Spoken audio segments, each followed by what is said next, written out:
Guitar Aerobics, page 6. We already covered, you understand the first two exercises, right? So we're looking at exercise number 3. This is also based on the A minor pentatonic scale, which is related to this chord shape. This is an E-shaped bar chord of the 5th fret, which makes it turn into the key of A. You can either play it in the scale that goes with this, that minor pentatonic scale, over a major chord, or minor, A minor. Very different, easy difference. And the scale is like this.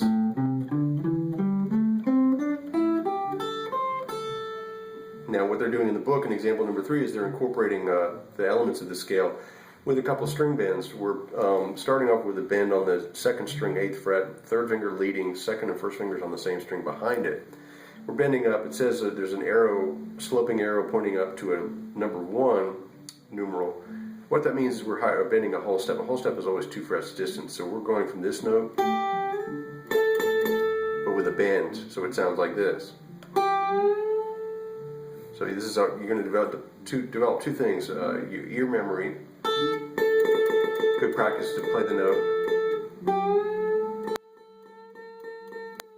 You'll know after a while whether you're in or not just by the sheer repetition.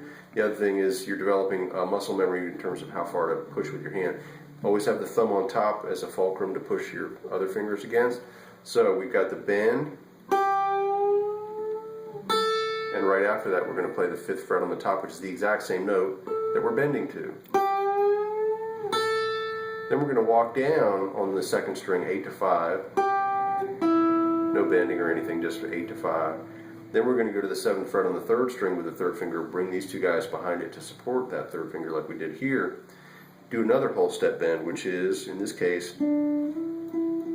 that pitch, the 9th fret note. It doesn't say you're going to the 9th fret, it just says you're going a whole step, but that is the 9th fret, 2 frets away. You're going to bend a whole step, then play the same exact note unbent on the 2nd string, and continue to walk down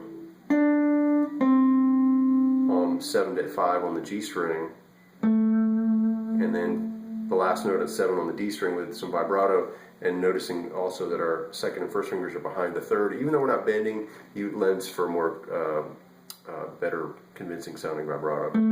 So in I'll do a slow version and then a more sped up version. It sounds like this.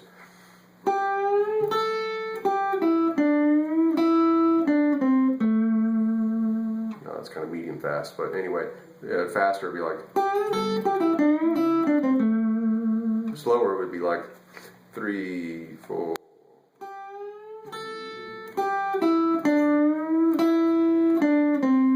The last thing I would like you to be aware of is, if you notice, I'm not releasing the sound of the pitch when I'm bending. I'm not going.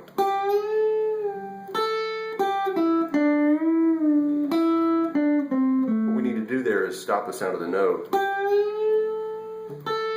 And how I'm doing that is with my picking hand, the side of the thumb, I think. As I go down to play that other note, it touches that 2nd string.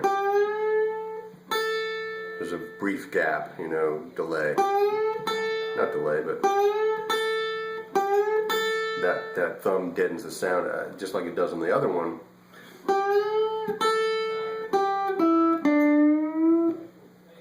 Yeah, stop. Just like that. So just be aware of that.